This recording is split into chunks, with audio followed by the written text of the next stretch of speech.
All right, today we're going to talk about scrupulosity. That is a term probably that many of you are vaguely familiar with, and many of you perhaps have no idea what I'm talking about. The basic sort of like definition of scrupulosity is, I want you to imagine that like you've got someone who doesn't take sin very seriously at all, right? But on the other side of the spectrum, and for entirely different reasons, it can happen pretty often for just about everyone in one way or the other, that we get like kind of drawn into like a sort of like over attention to what might be sin in our lives, right? So on one side you've got like somebody who's not paying attention to sin, who doesn't recognize the sin in their lives, and somebody else who is so intent on following the Lord, who with like great piety and devotion is so focused on trying to follow the Lord that they start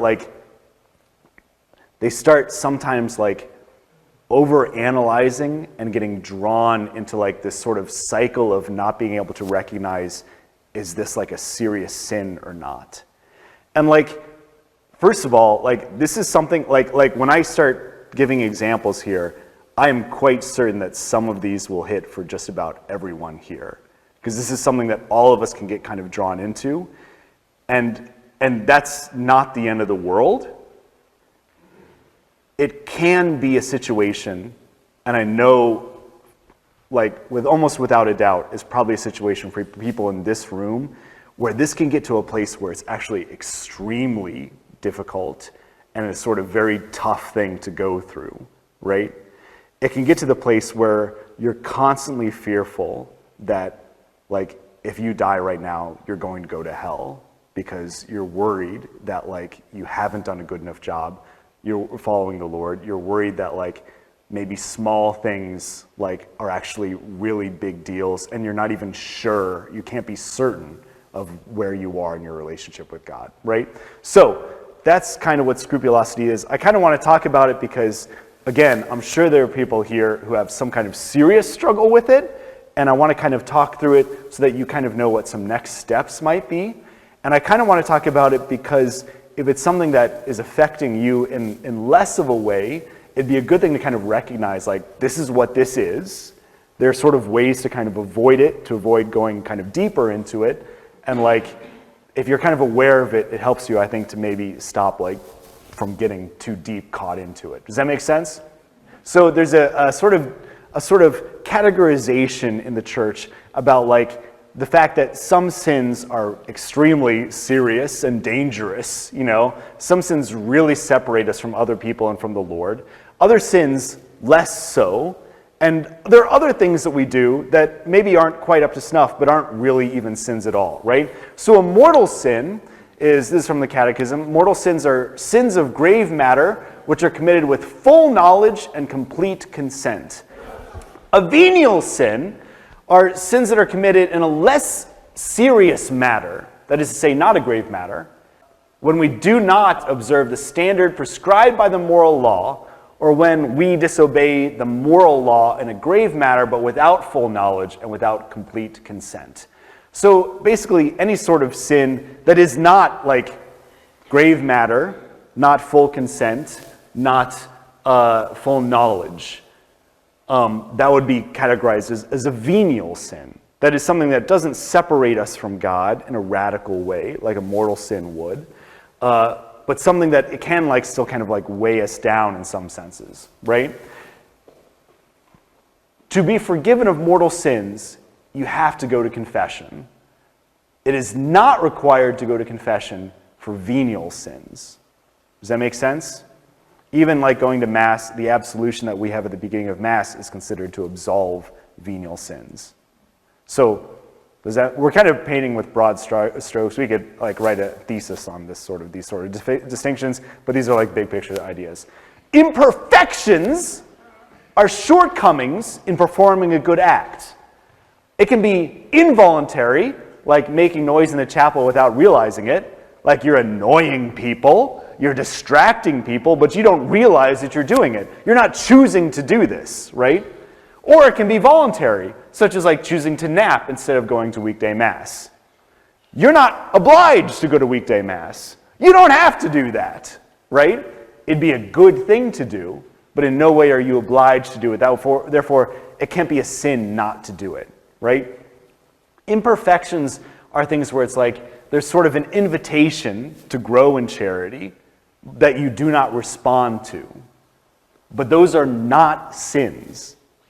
Disclaimers! Before we get started, we've already started, you say. We're 10 minutes in, you say. Some of these things might ring very true for you. When I was in seminary, we had a class that we were talking about different like sort of mental issues and like development of the human person. And we were talking about like manic depressive, and we were talking about like OCD, like obsessive compulsive disorder. And as the guy is sitting there describing, it was a psychologist, is describing all these things to us, you could see some of the guys in the room were starting to get uncomfortable, you know, because they're like, you know, if you like count the number of stairs as you go up them, you might have like obsessive compulsive disorder. And guys like, oh crap, like I do that, you know. If you like do this and do that, like you might have obsessive compulsive disorder. And like eventually somebody raised their hand, they're like, should I be seeing someone? And the guy said, and I've carried this with me for a long time, he said, no, there's a level of sort of neuroticism with every single person, right? Like we all kind of like our brains sometimes get caught in little loops. When I leave my car, I almost always go inside and then walk back out to make sure that I've set my parking brake. That's neurotic. I have never forgotten to set my parking brake, but I'm terrified that one day I will, and my car will just roll away. I have this vision of myself chasing the car, trying to stop it, trying to get my key in the lock and jump in as it's, you know, you've seen the videos of the guys doing this. I'm convinced that'll happen to me one day, so I'm terrified. And like that's neurotic. It's kind of unreasonable, but I still kind of do it. And it's kind of silly, but I still kind of do it, right? So you might have things in your life that are a little bit neurotic. That doesn't mean that it's a problem. The way that this teacher described it is like, if it's a problem, then it's a problem. If it's not a problem, then it's not a problem. Almost everybody deals with some level of scrupulosity at some points in their life. Some people struggle with it like profoundly. If it gets to the point where it's like messing with your life, that's the point when like help might be a good thing, right? So some of the examples that I might share might seem kind of like trivial or silly, but for somebody that struggles with this very deeply, and again, just about everybody struggles with it with some level, this can actually be like a very, very difficult cross to bear, right? A lot of the examples I'm going to give you are like textbook examples. If any of them apply to you, it's not because I'm reading your soul. It's not because like you confessed it or something like that. There is literally, I have in my office, a textbook on this sort of thing. So like all of the examples that I'm using are going to be drawn directly from that, if that makes sense. I'm not singling any of you out if these are things that apply to you, and I'm not reading your soul. Responding to scrupulosity requires gentleness, compassion, and very often setting up firm boundaries around confession and examinations of sins. These rules don't always apply to everyone, but can be helpful if somebody's like struggling with scrupulosity, right? Scrupulosity is not the same as OCD, though they can coexist. It's not the same as perfectionism, though they can coexist and kind of feed into each other. It's not the same as growth in virtue, right? So like, if I am like, you know what, I want to grow in being honest, and I start to realize like, I tell a lot of like little white lies throughout the day, and I want to stop doing that. And I start getting very attentive to like every little like white lie that I tell. And I say like, you know what, I'm going to try to root that out of my life. And I'm going to bring all those to confessions. Even if I don't think it's a mortal sin, I'm still like, I'm working on this, right? That's not what scrupulosity is.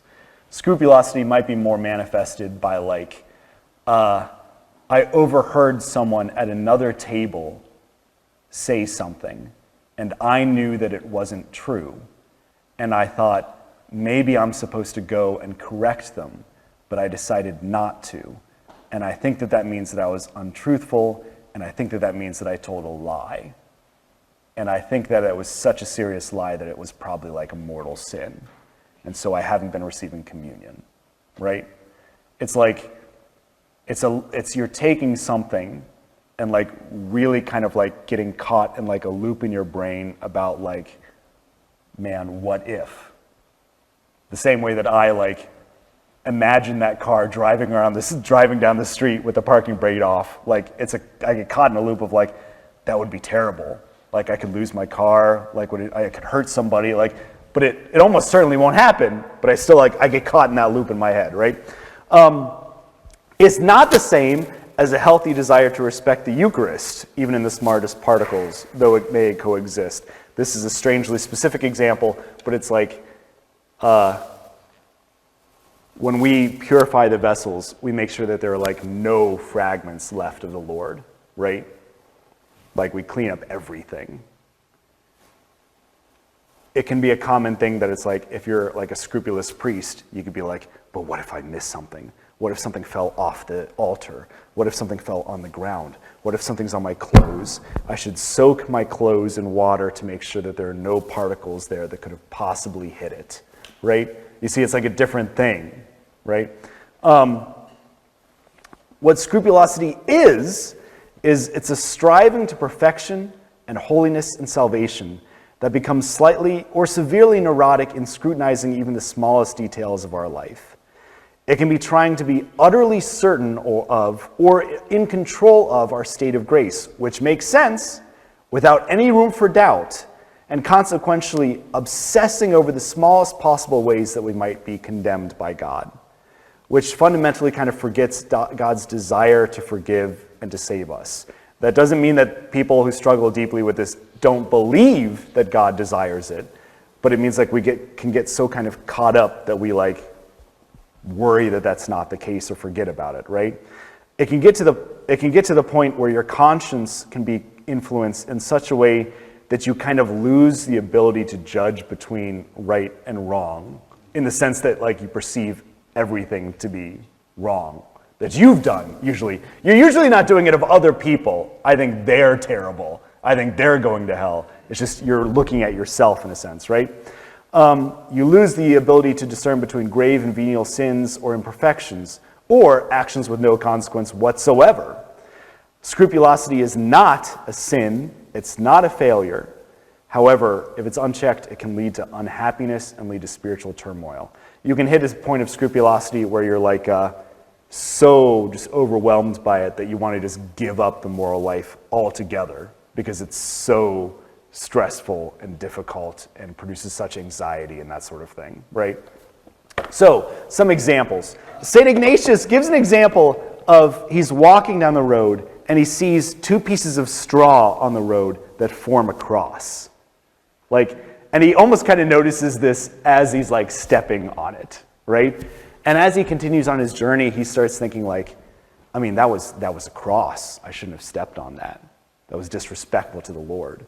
And then he starts thinking like, what if I like meant to be disrespectful to the Lord? That would be a really serious sin.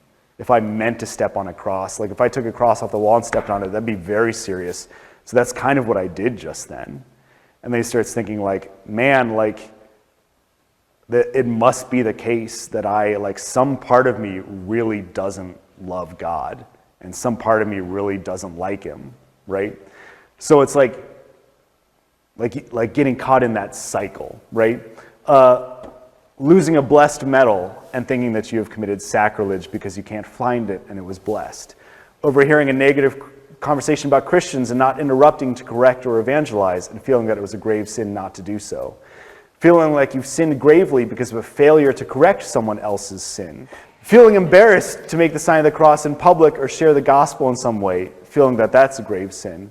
Feeling like you've desecrated the Eucharist because you saw something that might have been a particle. This is something that like even hits me sometimes. Like you just look at the floor and like I can see right now, I can see here, little bits of white. It's just dirt. But like after Mass, I might be like, what if that was the Eucharist? And then I walk home and I'm like, I didn't pick it up. Like what if it was? You know, like how can I be sure that I didn't leave it behind? It must be because I don't care. right? I don't care about the Lord. And they think, man, well, that's to not respect the sacred species. That's sacrilege. That's a really serious sin. It's a mortal sin. I'm probably in mortal sin, or at least I could be, you know, like, and then like, well, okay, so I shouldn't receive communion, right?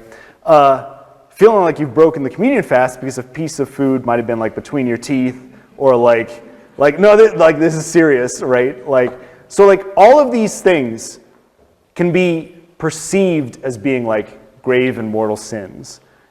Every single thing on this list is, to go back to the earlier thing, everything on this list is in imperfection or not wrong at all. But for somebody struggling with scrupulosity, and again, maybe you have at some point, like all of these can feel like grave mortal sins, right?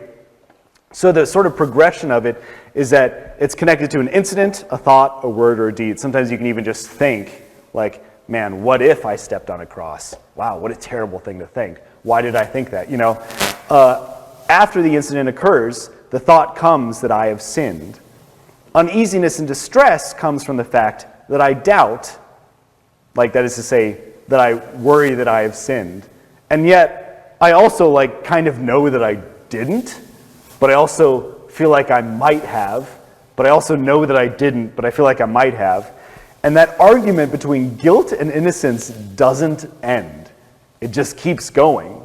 And we obsess about and are compelled to answer whether we are guilty or innocent because we feel our salvation is on the line. We feel like, man, if I die in this moment, am I in a state of grace? Or am I going to hell because I've committed a mortal sin? So like, the stakes feel really high, right? Some manifestations of this that might be more routine or more common are like doubting that your last confession was valid, saying to yourself, like, maybe I forgot something, maybe I didn't say everything, maybe I intended to not say something. Doubting that you had sufficient contrition, I don't know if I was really fully sorry for that thing, right? Thinking that you may have forgotten something on purpose, like maybe, I think I just forgot to say it, but maybe actually there was another reason I didn't want to say it. Maybe I was scared to say it, you know? Being constantly troubled by sins you already confessed, or not sure if you confessed, constantly dwelling on sins from the past, going to confession over and over again to be absolutely sure that the last one is valid, doubting that you confessed sins with enough detail, saying like maybe I told the priest that I stole something, but I didn't tell him why I stole it, when I stole it, how much I stole, what my reasons were, and doing the penance over and over again in case it wasn't done correctly. So the priest says, do 5 Hail Marys. You say your 5 Hail Marys, and you say, did I say 4? Maybe, and you do it again. And like, how can I be sure that I said that one correctly? And you do it again, you know? I feel like all these things are things that I've done. So I don't know if any of this is ringing true for you. If you deal with scrupulosity, here's kind of some thoughts to help heal it a little bit. If you deal with scrupulosity, the best sort of course of action is to find a good confessor, to trust him, and to tell your confessor that you think you struggle with scrupulosity. That makes a pretty big difference. If you can just say like, I think I'm struggling with this, even if you just say like, I am not sure if these are sins or not. I'm not sure if they're mortal. Could you help me discern that? It's tricky because it's really hard to know, actually, when you're a priest, like if the sin is mortal or not. But like, if you tell a priest I struggle with scrupulosity, they can kind of help you figure that out a little bit. The priest might very well, if you go to them continually and they get to know you and they get to understand where your doubts are coming from, they might give you instructions that feel like totally against your instinct. Your instinct, because you want to be a saint, because you want to be holy, because you want to avoid sin, because you want to avoid hell, is kind of like your instinct is like to treat it as though it is a mortal sin. And your priest, if he's a good confessor, will deliberately start pushing back on that. So your priest might say, I want you to stop confessing venial sins. Like, do not confess venial sins. If you remember from the beginning, venial sins do not require confession for forgiveness. So there's nothing wrong with not confessing venial sins. It is a helpful thing to confess, but it's not necessary, right? So they might say, I want you to stop confessing venial sins. I want you to go a week before the next time you confess. If your scrupulosity is manifested by, I go every day because I'm not sure if the last one was valid. I want you to stop confessing sins from the past. The priest could say, I want you to not abstain from communion, even if you think you are in mortal sin. They might kind of push and give you boundaries. Because what's kind of fundamentally happening is you are struggling, and you have kind of in some sense lost the ability to draw those firm boundaries, right? You've lost the ability to discern the severity of these sins, and the priest is giving you these boundaries to try to help you get back to that place. Because he knows if you go into that territory, you can start spinning off in the direction, right? So we're going to put these boundaries back here to make sure that you can get back on your feet. It's a good way to consider it is imagine a person who's recovering from an illness or an injury and needs to take it easy on themselves until they get back to the full strength so they can build that conscience and that discernment back up. These things are true.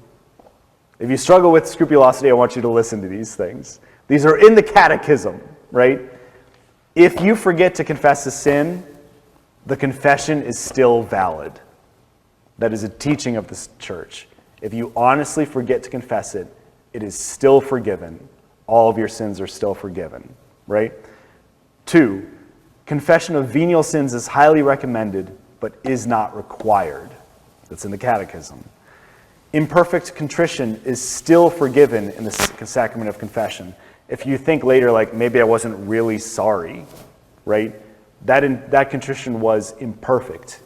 It's still forgiven. For a sin to be mortal, it requires grave matter, full knowledge, and full consent. That is actually a pretty high bar. Somebody told me in seminary, a mortal sin is like walking up to God and slapping him in the face. You really don't do that by accident. You have to really kind of intend to hurt God. And that is not something that we do very often. Penance is not required for absolution to be valid. If you forget your penance entirely, the confession is still valid, your sins were still forgiven. And there are no limits to God's mercy. There's no sin that you confess, or there's no sin that you can do that cannot be absolved by confession.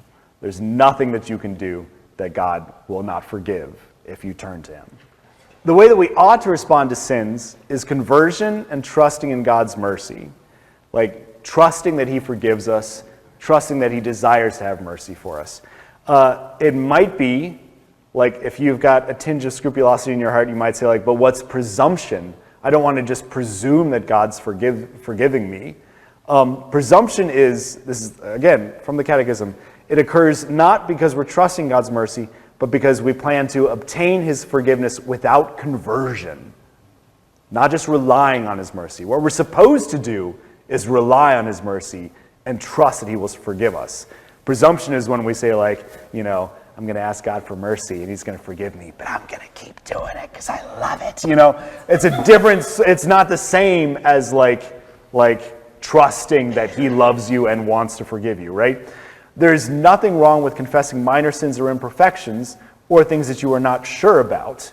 There's nothing wrong with confessing venial sins. There's nothing wrong with bringing your imperfections to confession. There's nothing wrong with going to confession and saying, I don't know if this is a sin or not. But if you deal with scrupulosity, this might be a danger zone. If you deal with scrupulosity in a serious way, you might want to just say, I trust that these are venial sins and that they are forgiven and I do not need to confess these things. Does that make sense? As you look at your own perfections and sins, trust that God loves you and has mercy on you. He loves you as much in your darkest sin as he does at your highest virtue. That is a true and incredible statement. God's love is immutable, unchanging. He looks at you in every moment seeing your best and your worst, and loving you the same.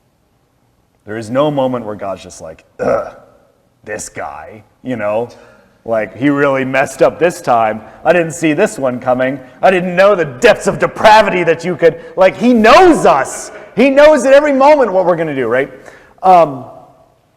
What Christ says, he says, God does not send his son into the world to condemn the world, but that the world might be saved through him. This is him speaking to his apostles before the Last Supper. He says, do not let your hearts be troubled. You have faith in God. Have faith also in me. In my Father's house there are many dwelling places. If there were not, would I have told you that I am going to prepare a place for you? And if I go and prepare a place for you, I will come back again and take you to myself, so that where I am, you also may be. From the words of institution at Mass, this is the chalice of my blood, the blood of the new and eternal covenant, which will be poured out for you and for many. Why? For the forgiveness of sins. Like the whole point is that he desires to forgive your sins, right? He's not like playing like, you died and you forgot to say that rosary, Yahtzee, I got you, you're going to hell now, ha ha! He wants you to be in heaven with him, right? And he's also super powerful, so he can make it happen. God, the Father of mercies, through the death and resurrection of his Son, has reconciled the world to himself and poured out the Holy Spirit. Again, why? For the forgiveness of sins. He did all of that so that sins would be forgiven.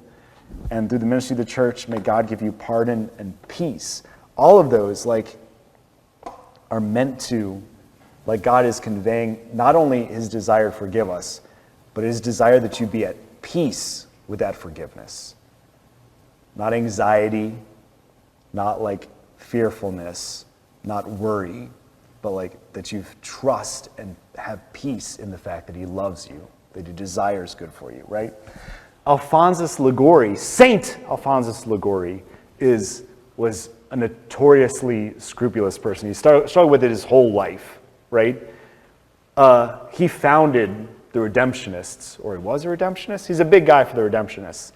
And in honor of that, in honor of the fact that he struggled with it, one of their charisms is helping people who struggle with scrupulosity. So this religious order in particular has a focus on helping people with that, right? They run this website's Scrupulous Anonymous. They have newsletters, they have articles. It's all about helping people who struggle with scrupulosity. It's the author himself, Father Santa, is telling a story about when he was a young priest. This lady would call the rectory in the evening, and here he is like, oh boy, I'm a young priest, I'm going to help people, right? And that's not a bad thing. That's just how we sound. And so he gets this phone call from this lady, and this lady calls every night, and she asks what should I eat for dinner tonight? Should I have tomato soup or chicken noodle soup, right?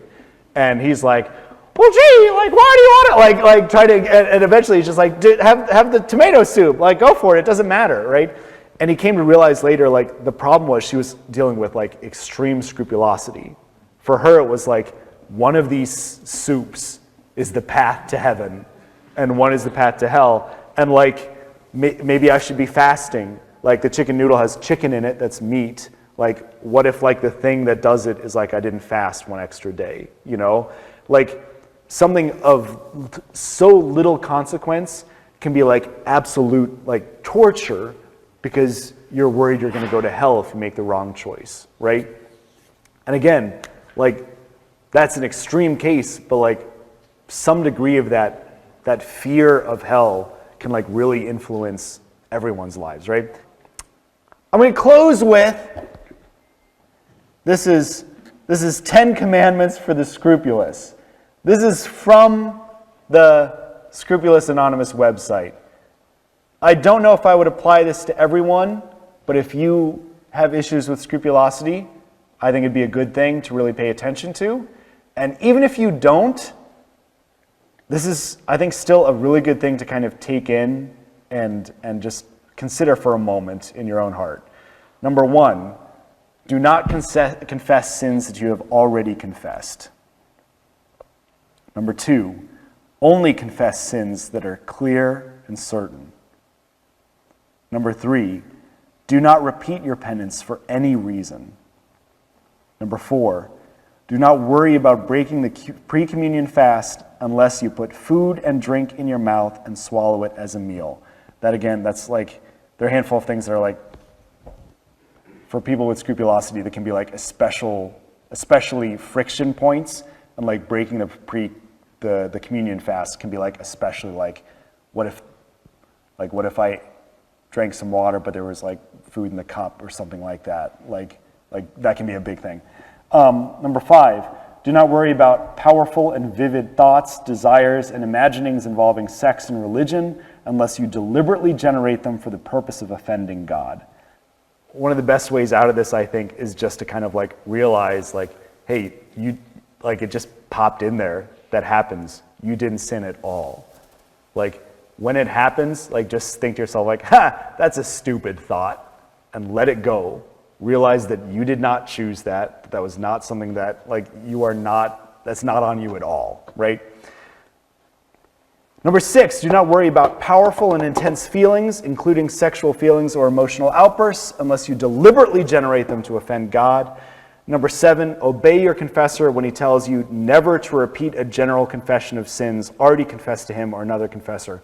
A general confession is when you go and you think of all the sins you've ever committed in your memory, and you try to confess everything to your confessor.